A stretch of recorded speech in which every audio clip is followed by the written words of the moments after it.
सर्वांना प्रथम नमस्कार करतो.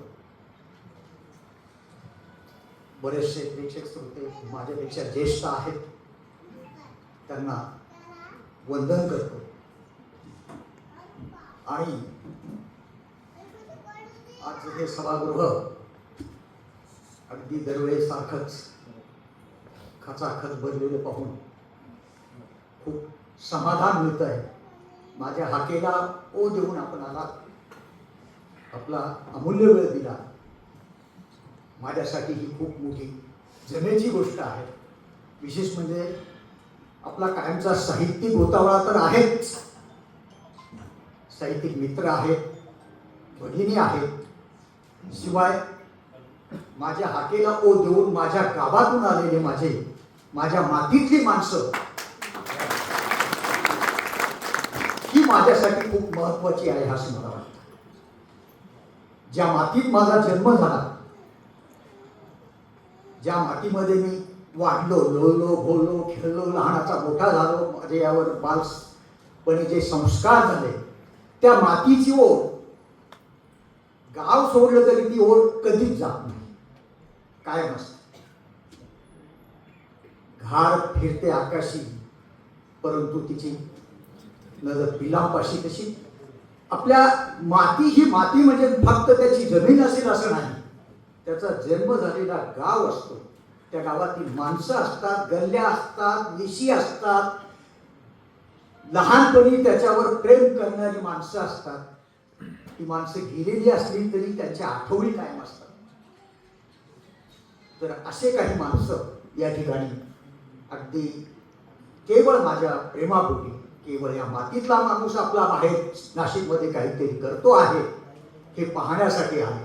ही खूप मोठी जमेची गोष्ट आहे असं मला वाटतं. माझे यापूर्वीचे कविता संग्रह आणि पुस्तकांचं मॉन्स्कर सरांनी आपल्याला सांगितलंच आहे.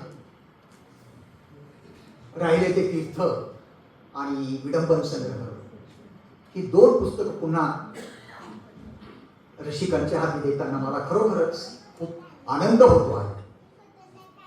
यात राहिले ते तीर्थ हा माझा आत्मबंधात्मक असा एक ललित लेख संग्रह आहे. ते माझं आत्मचरित्र नाही, भले त्याच्यामध्ये माझं लहानपण आहे, बालपण आहे, शिक्षण आहे, आई वडील आहे, गाव आहे.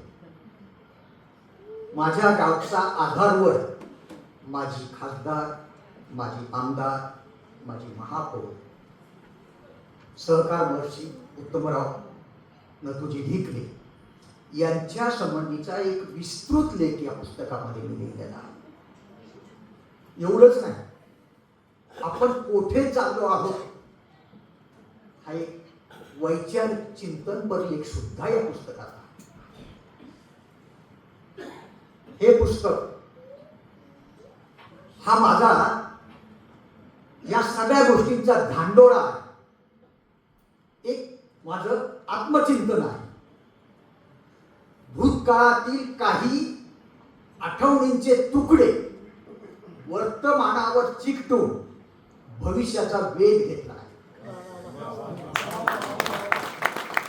हे सर्व लिहित असताना मी माझं वास्तवाचं भान आणि मातीची जाण ही कोठेही सोडलेली नाही.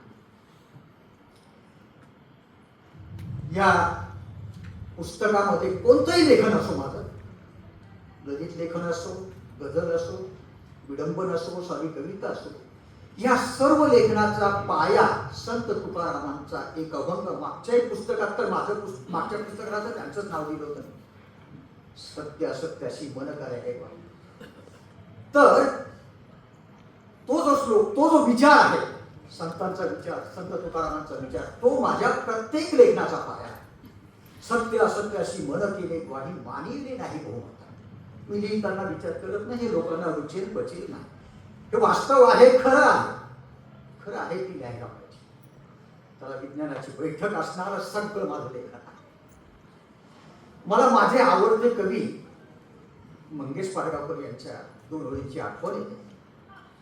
सभोवतालचा समाजाचा विचार करताना गर्दीत माणसांच्या माणूस शोधतो मी, कोलाहलात साऱ्या माणूस शोधतो.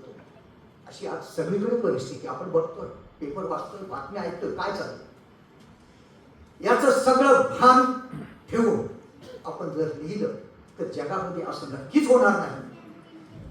हे भान ठेवताना नितर असं वैज्ञानिक दृष्टी जर प्रत्येकाने जर बाळगली तर ह्या गोष्टी कधीच होणार नाही.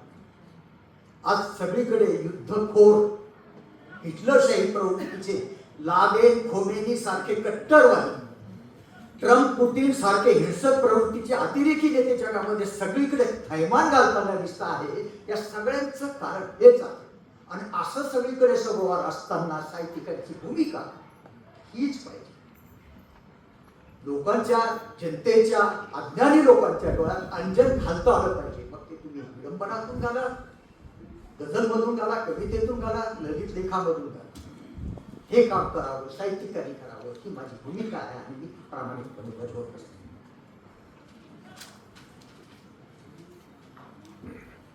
एक आमचे सुरेश पवार या संदर्भामध्ये काय सांगत असतात.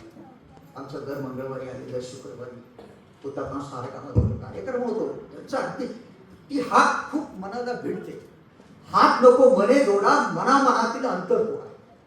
मनामनातील अंतर तोडणारं लेखन प्रत्येक साहित्यिकाने करायला पाहिजे. ही भूमिका माझी मी कधीही सोडत नाही. एकच मुद्दा फक्त आणखी सांगतो. मला जो संत तुकाराम त्यांच्या प्रमाणेच माझे आवडते बुद्धी प्रामाण्यवादी संत गाडगे बाबा यांचा एकच विचार तुम्हाला सांगतो आणि विषय थोडासा थांबवतो, इथे पुढे येतो.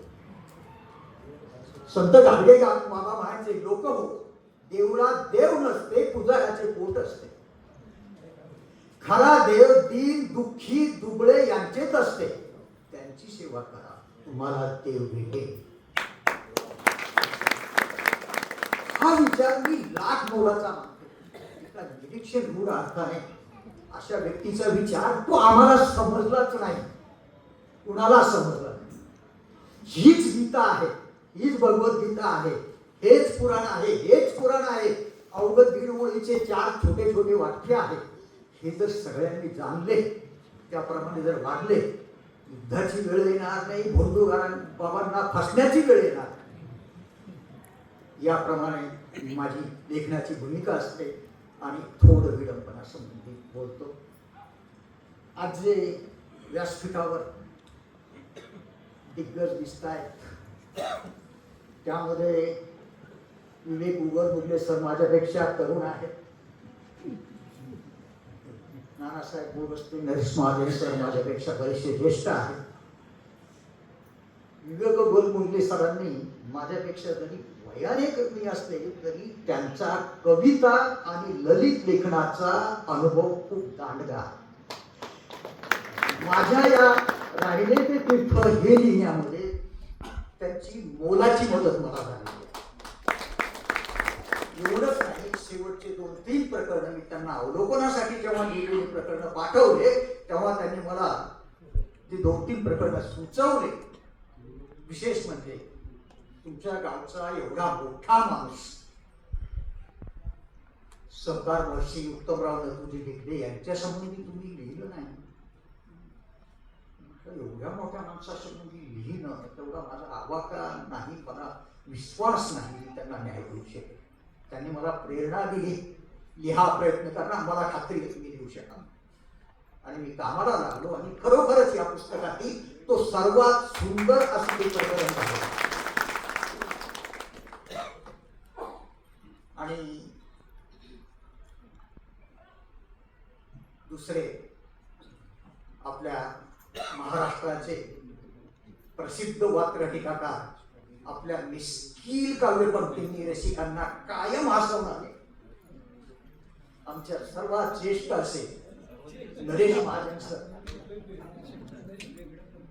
हे या विडंबनाला अनुकूल असे हे सगळे व्यक्तिमत्व आहे. विडंबनाचं वैशिष्ट्य काय? वाच्यार्थापेक्षा लक्षार्थ आणि त्याच्यापेक्षा व्यंग्यार्थ तो खूप महत्वाचा असतो. वाच्यार्थावर तो आणला त्याला काही कळालं नाही ते काही फरक नाही. ते व्यंग्यार्थाचं लिहिणं हा यांचा पिंड आहे. एकच सांगतो त्यांचं 4 शब्दाचं एकच वेळी जीव लिहिणे. काय तुम्ही 10 ओळीची लिहा कविता ती काय सांगणार नाही एवढं हे एकच तीन छोटे छोटे शब्द काहीच तरी सांगत होता. हे सगळं विडंबनाची अंगात विचार करून हे आम्ही मंचावर बसवलेले आहे. कुणीतरी दिसले बरोबर असं नाही, या पुस्तकांना अनुकूल अशी माणसं बसवली. आणि आमचे तात्यासाहेब 1 जानेवारी हा त्यांचा वाढदिवस, अर्थात माझा पण आमच्या दोघांचा. त्यांनी त्या वाढदिवसाच्या दिवशीच त्यांचाही कार्यक्रम माझ्या आधी बुक केला होता. त्या दिवशी नाना तरंग हा त्यांचा विडंबन संग्रह, चारोळी संग्रह, विडंबनात्मक चारोळी संग्रह खूप सुंदर आहे. म्हणून अशी माणसं आम्ही ह्या मुद्दाम यासाठी या मंचावर बसवलेली आहेत. आणि त्यांच्या शेजारी अजून सर्वात कमी वयाची तरुण, त्यांना मंचावर बसवलं, पत्रिका छापली, ती पत्रिका व्हायरल झाली, अनेक लोकांच्या भुलवाया उंचवल्या. हो काय सर, इथपर्यंत मजल दिली माझ्या सख्या मित्रांची. काय सर तुमचं वय काय, त्याचं वय काय, तुमच्या मुलासारखं आहे की. अरे म्हटलं वयाचा काय संबंध असतो बाबांनो इथे. अरे आपल्याला मोबाईल मधलं काही कळत नाही तर नातवाला विचारतो आपण. त्यांची जर माझ्यापेक्षा जर त्या अभ्यास जास्त असेल तर मला त्यांना मोठेपणा काय देऊ नये. म्हणून ते मंचावर आलेले आहेत. आणि कसे आले आणखी तेही सांगतो. काय झालं, सोमनाथ साखरे सर आणि मी आता आम्ही मित्र. ते गझलकार असल्यामुळे मी त्यांच्याशी मते कधी तोडत नाही. विडंबनकार संजय आहे यांनी आग्रह केला, सर तुम्ही दोघांनी एक दिवस माझ्या घरी येऊन जा, माझ्या घराचा उंबरा सोन्याचा करायचा. मी चकित झालो, बापरे ठीक आहे. आपल्या जाण्याने जर कुणाचा उंबरा सोन्याचा होत असेल तर काय हरकत आहे.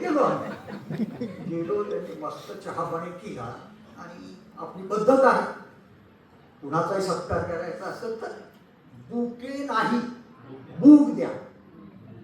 ते त्यांनी पाळलं. बुके आम्ही घेतले नसते, आपला शिरस्ता आहे तो. आणि ते पुस्तक कोणतं दिलं, त्याचं नाव छोटं पुस्तक होतं, विडंबन काव्य विश्व. ते मी अभ्यासलं आणि विडंबनाने पछाडलं. त्याच्यामध्ये 56 कवींनी 56 विडंबन रचना लिहिलेल्या आहे. दुसरी जमेची बाजू मला विडंबन म्हणजे काय तोपर्यंत चांगलं माहित नव्हतं, परंतु